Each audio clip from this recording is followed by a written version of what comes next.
Saudara, terak atau slag industri ilegal peleburan aki bekas masih menggunung di sekitar permukiman warga desa Cinangka, Ciampea, Kabupaten Bogor, Jawa Barat. Terak adalah limbah berupa gumpalan yang berbahaya karena mengandung timbal.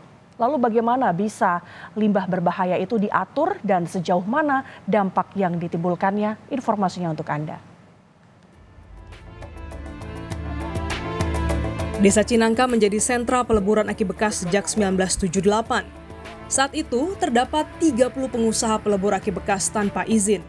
Terak dengan kandungan timbal yang masuk dalam kategori limbah bahan berbahaya dan beracun atau B3 dibuang begitu saja di dekat lingkungan warga. Hal ini mengakibatkan lahan seluas 340 hektar tercemar limbah B3. Total limbah mencapai 680.000 meter kubik atau setara 3,6 juta ton. Lahan yang tercemar harus dipulihkan kembali.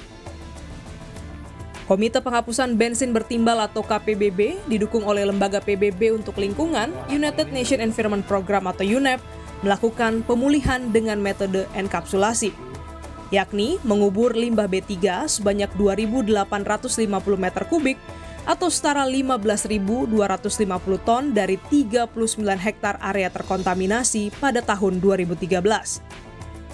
Lalu, Kementerian Lingkungan Hidup dan Kehutanan memulihkan 750 ton dari 3 hektar pada tahun 2016.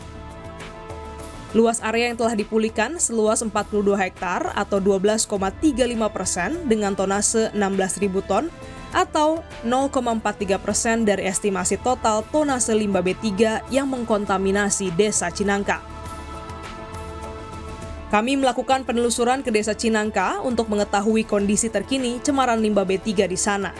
Kami juga ingin menjawab dugaan pengusaha setempat masih menjalankan bisnis ilegal peleburan aki bekas. Ternyata masih ada area perbukitan dengan terak pembakaran menggunung seluas 298 hektar terletak dekat sekali dengan permukiman warga. Di halaman rumah warga nampak pasir bercampur serpihan slag yang tercemar. Meski sentra peleburan aki bekas telah ditutup pada tahun 1997 karena protes warga, usaha ilegal tersebut masih bertahan hingga 2014. Direktur Komite Penghapusan Bensin Bertimbal menjelaskan, bisnis ilegal tetap berlangsung secara sembunyi-sembunyi dan berhenti total pada tahun 2018.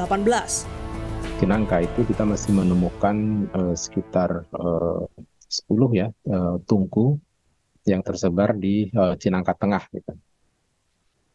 2014 memang waktu itu para pelebur ini menjadi lebih sedikit, hanya tinggal 4 tungku. Kita melakukan peleburan tersebut sekalipun hampir setiap saat juga didatangi oleh aparat dari Kabupaten Bogor gitu ya. Bisnis ilegal ini tak hanya merusak lingkungan. Cemaran logam berat yang diduga jadi sumber masalah kesehatan serius warga. Fahrul adalah nama samaran. Usianya 12 tahun tapi belum dapat bicara. Tingkahnya seperti batita. Ibunya mengatakan dampak peleburan aki ilegal membuat sejumlah anak Cinangka bernasib sama dengan anaknya. 96, tapi udah berhenti. 96 kan banyak demo tuh. 96-nya nggak bisa normal kayak yang lain, tadinya kayak orang normal. Lama-lama dia dilihat kok nggak bisa, dengar sih dengar, tapi nggak bisa ngomong gitu. Buat saya nggak taunya apa di rumah sakit apa ini di apa sih dimasukin pakai selang gitu. Okay. Apa nggak tahu tuh. Tapi dia bisa respon apa tapi dia kalau megang apa nggak bisa lama. Tapi dia kalau main bola bisa. Tawa kencang tapi ngomong nggak bisa. Cuma mereka karena mereka yang usaha akinya dia sembunyiin deh. Usahanya bakal. Rohima juga bukan nama sebenarnya membenarkan hal tersebut. Usaha peleburan aki bekas masih berjalan hingga 5 tahun lalu. Dan kini, cemarannya diduga sampai pada sumber air di desa. Anak yang kurang, dikatakan karena kurang bagusnya air di sini. Karena yang udah tercemari limbah timbal dari aki itu. Ada yang PISPA, ada yang paru, ada juga yang keterbelakang mental karena dan macam-macam. Etiryani, dosen dan peneliti Institut Pertanian Bogor yang meneliti cemaran timbal menjelaskan, paparan timbal merusak lingkungan dan kesehatan manusia. Ibu hamil itu ya, ini justru bisa memunculkan cacat bawaan sejak lahir.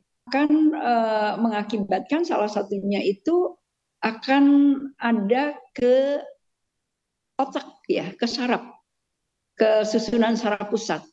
Begitu ya, sehingga akhirnya akan mengakibatkan si anak-anak ini salah satunya yaitu tadi ya, dia akan agak sedikit lelet, jadi kecerdasannya itu akan berkurang. Masih adakah kandungan timbal di tempat yang dulunya menjadi sentra peleburan aki bekas? Lalu, apa upaya yang dilakukan pemerintah untuk memulihkan lingkungan di Desa Cinangka? Glenis Oktania, Kompas TV, Jakarta.